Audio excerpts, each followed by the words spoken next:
I was a flower growing wild and free, all I wanted you to be my sweet honeybee. If I was a tree growing tall and green, all I wanted you to shade me and be my leaf. It's really a lot of fun. So that was another album that I did a few years back, after I had taken all of my favorite songs and gone back into the studio and re-recorded,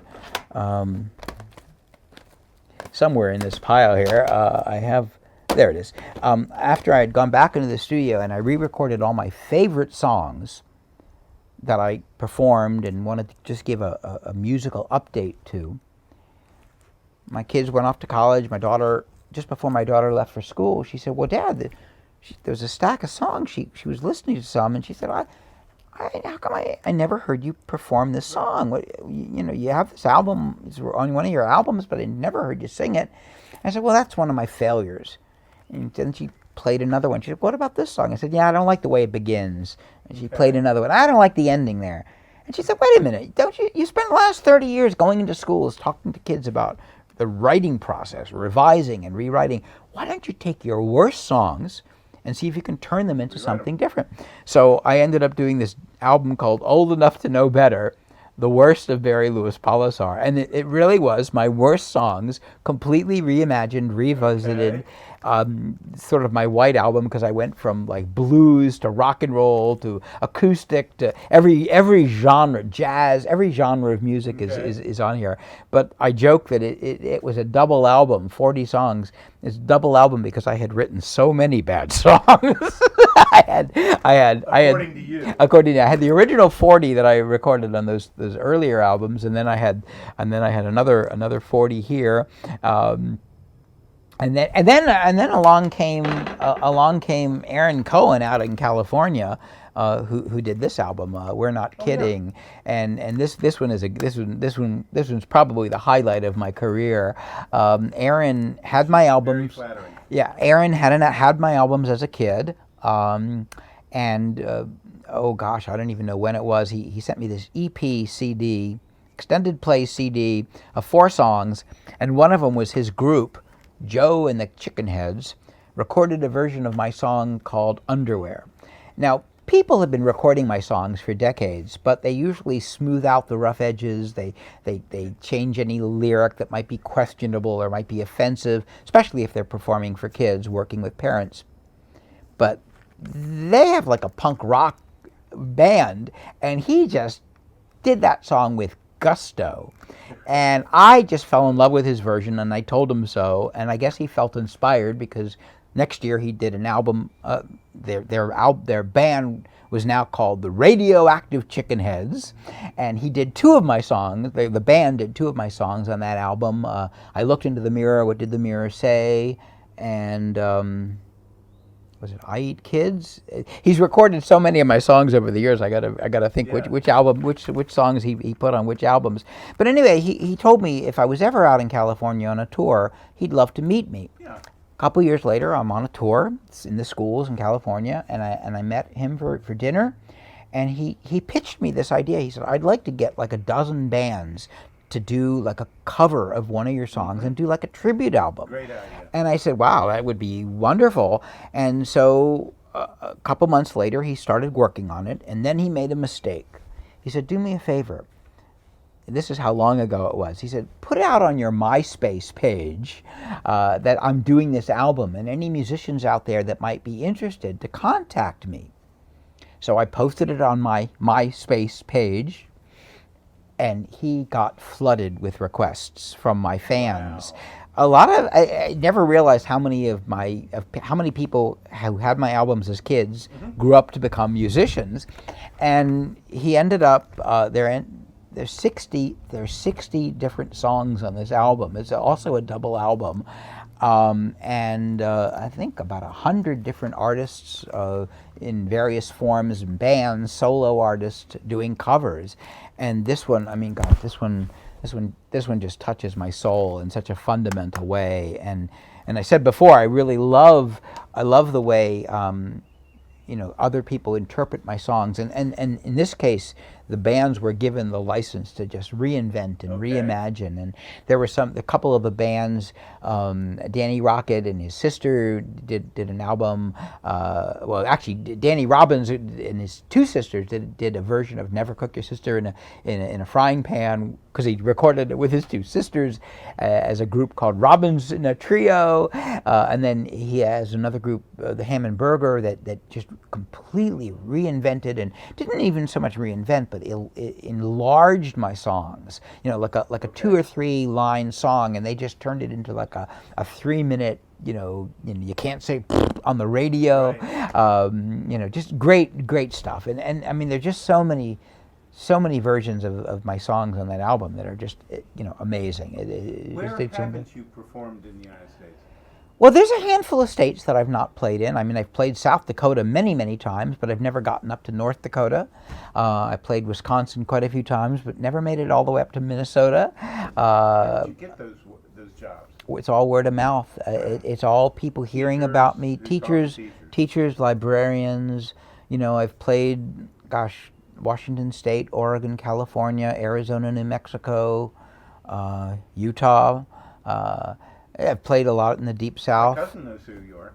He lives in Olympia. In Olympia, yeah. I played the Olympia Public Library. Was it the Timberland Library in Olympia? Brought me out and did me a whole. Oh, that was such a funny tour. That was such a great tour.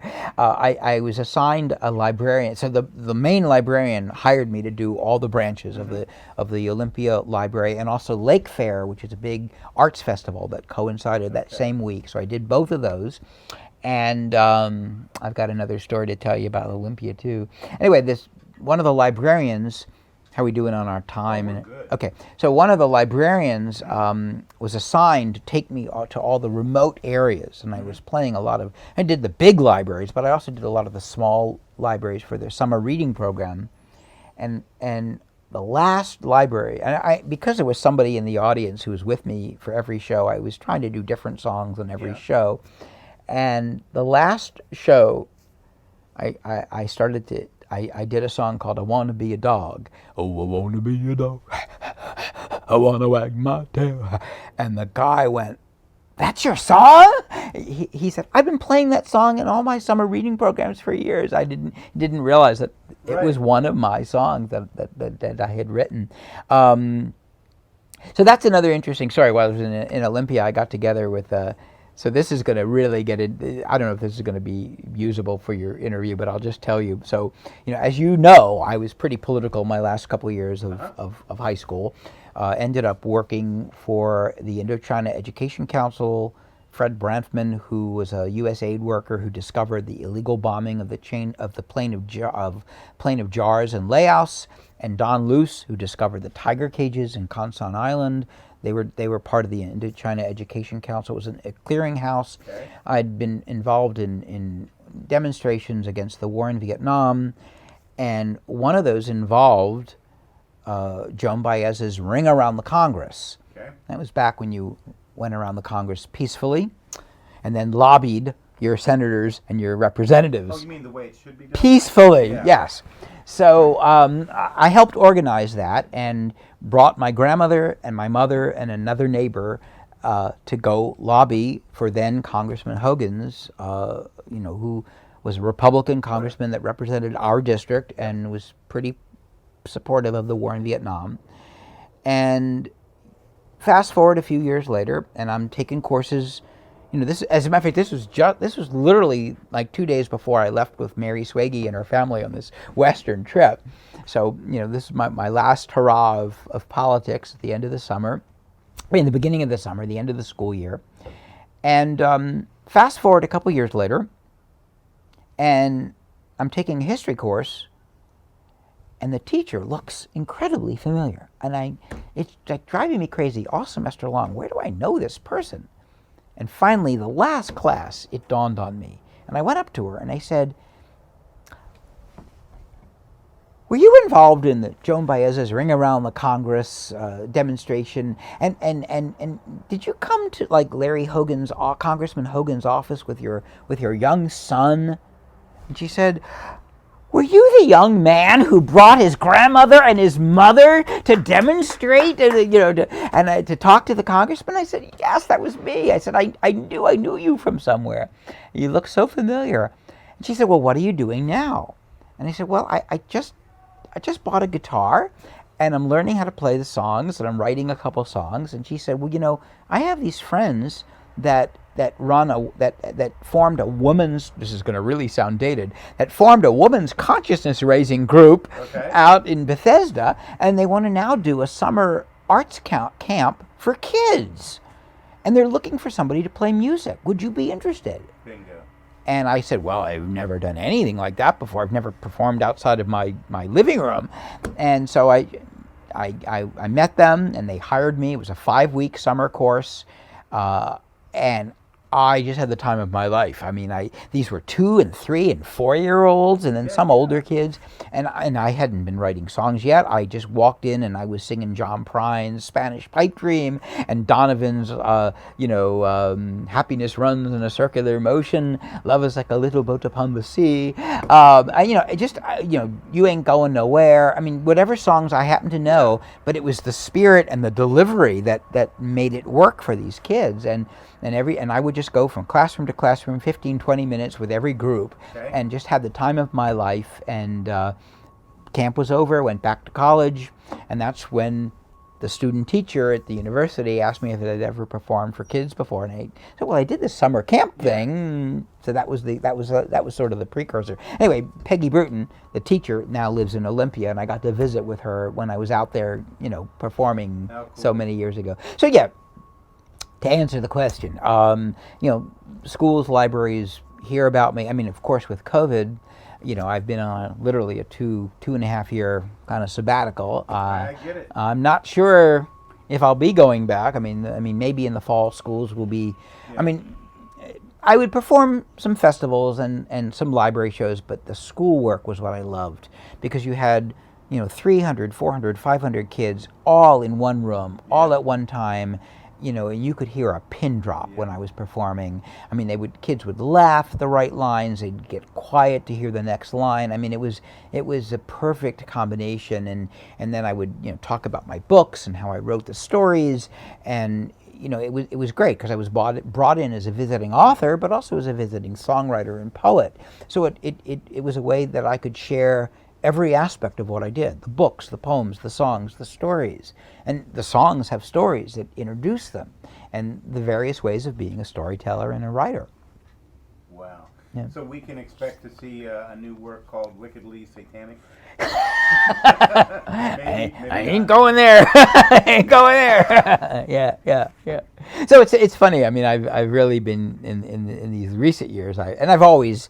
I mean, the other passion that I have has also been the environmental things that I've done cleanups here and down in the watershed next door, and down on the Chesapeake Bay, where we have some family land, and that of course keeps me busy. That's in St. Leonard, Maryland, just above Solomon's Island. Yes. Yeah. Between Prince Frederick and Solomon's, about halfway. Yes. Town of St. Leonard.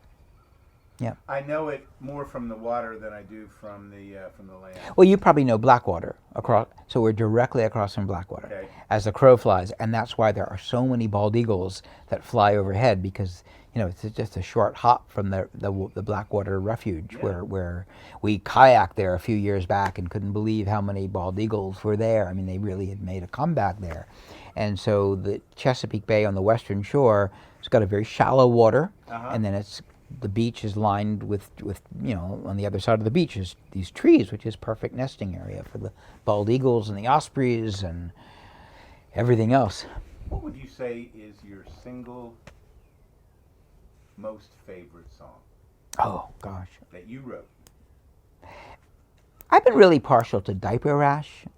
I'll sing a piece for you later, because it's a surprising song.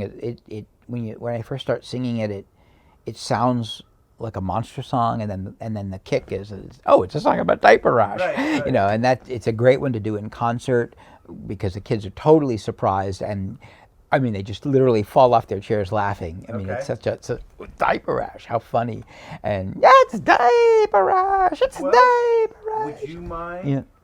doing diaper rash? No, I'd be happy to. But I will. Tuned. Okay, yeah, but I will tell you that, I mean, through the years, there's been different songs. There are songs that last and songs that get reshuffled and get recirculated.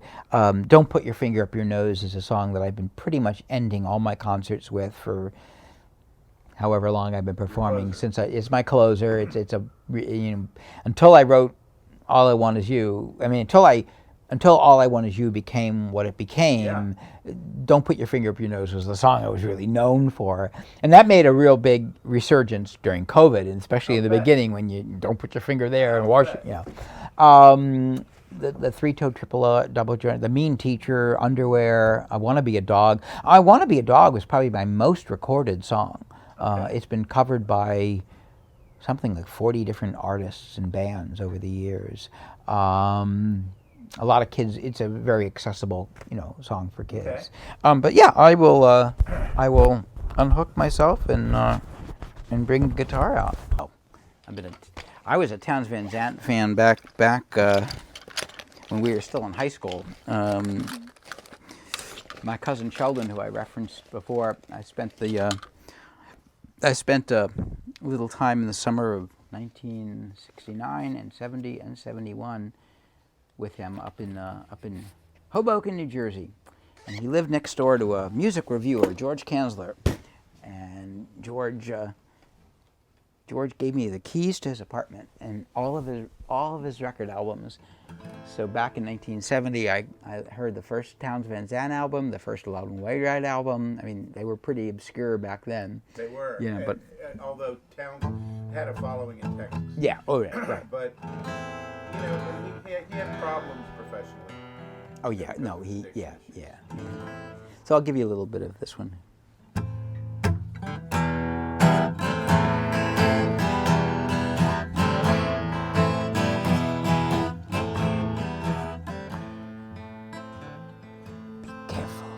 It will get you if you don't watch out. It will sneak up on your rear or somewhere thereabouts. It's mean and it's nasty. It's ugly and it's red. It comes when you are sleeping alone in your bed. It's diaper rash. It's diaper rash. It's diaper rash. Ooh, ooh, ooh, ooh. And it goes on from there. So, oh, I want to be a dog. Wanna wag my tail, chase cars, knock over garbage cans, bite the man who brings the mail. Oh, I wanna be a dog. Wanna lie on the floor, chase squirrels and cats, get fed, get fat, chew your shoe and bark at the door. Oh, I wanna be a dog. Wanna dig big holes, flirt with French poodles and basset hounds, and pee on telephone poles. Oh, I wanna have dog breath, wake the neighbors too. Oh, oh. Well, I can lick your hand, I'll be the best friend of man. I don't got nothing better to do. Oh, I wanna be a dog. I want my nose to be wet. I've got a college degree. Now, all I want to be is somebody else's pet. So when I do that song in a school program, I usually introduce it. Actually, that's my introduction by saying I never planned to do this as a career. I never planned to be a writer or a performer or a musician. I went to college to be a teacher, but when I finally finished, I just wasn't sure what to do. And one day I was sitting at home worrying about my future, and I turned to my dog and I said, what should I do with my life? And my dog turned to me and said,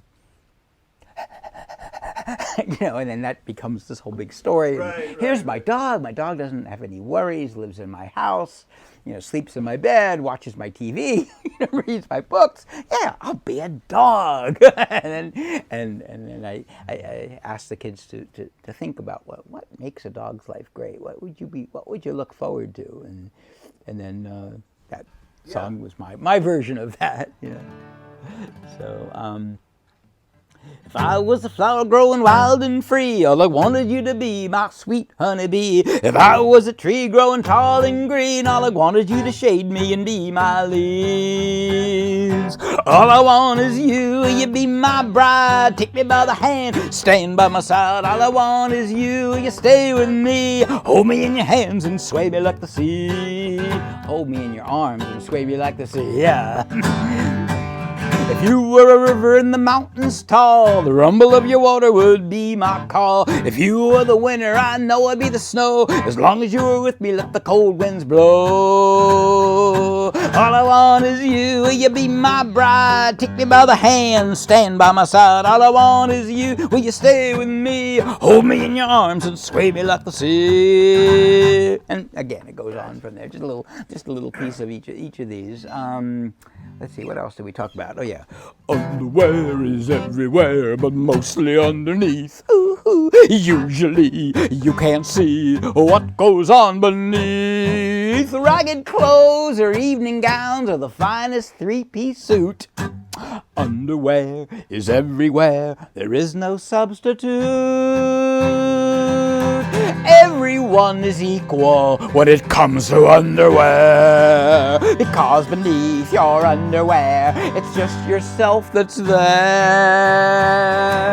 Everyone wears underwear, or at least they should. Underwear is lots of things, but mostly it is good. And then again, underwear is everywhere. So let's see.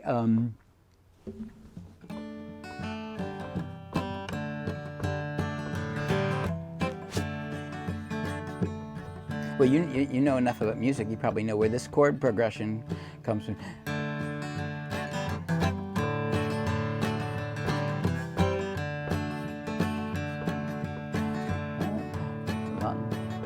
And I rode away on my Tennessee stud. Tennessee stud was long and lean, but I changed it a bit in this.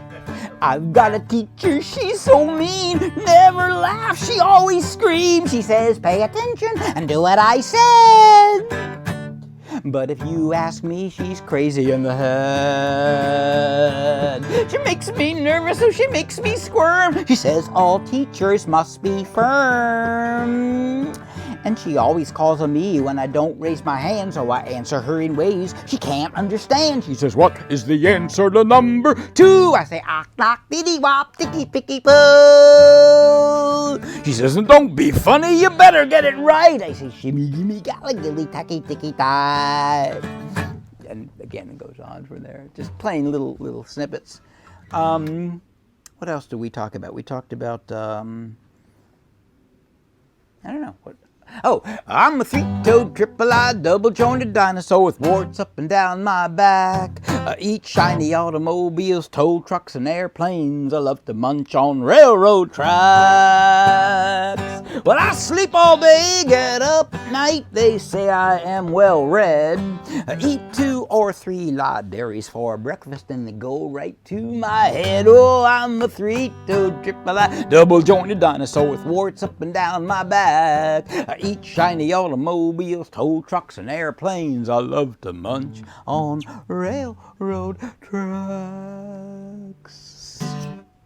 They're just so amazingly creative.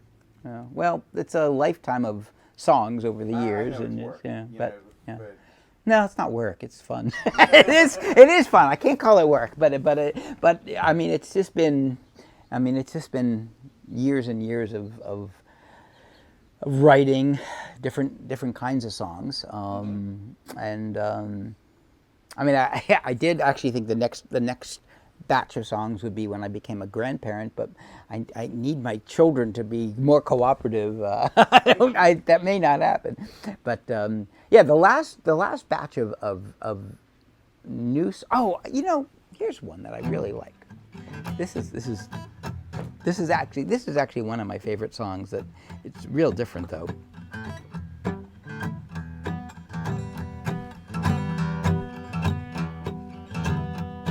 Oh, again, a Townes Van Zandt,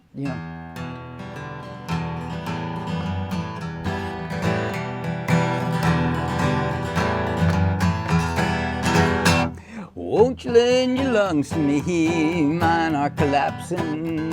Anyway, but